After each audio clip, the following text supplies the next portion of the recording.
Hey guys, it's Greg from AA Ignition, and today we're going to go over our replacement tailgate handle with latch for the 2007 to 2012 Toyota Tundra.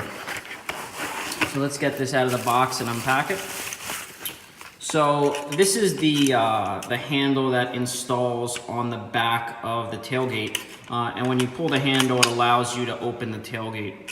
You can see here there's a hole, the factory key cylinder goes in here, and if we flip over the back, you can see the locking mechanism, and it includes clips.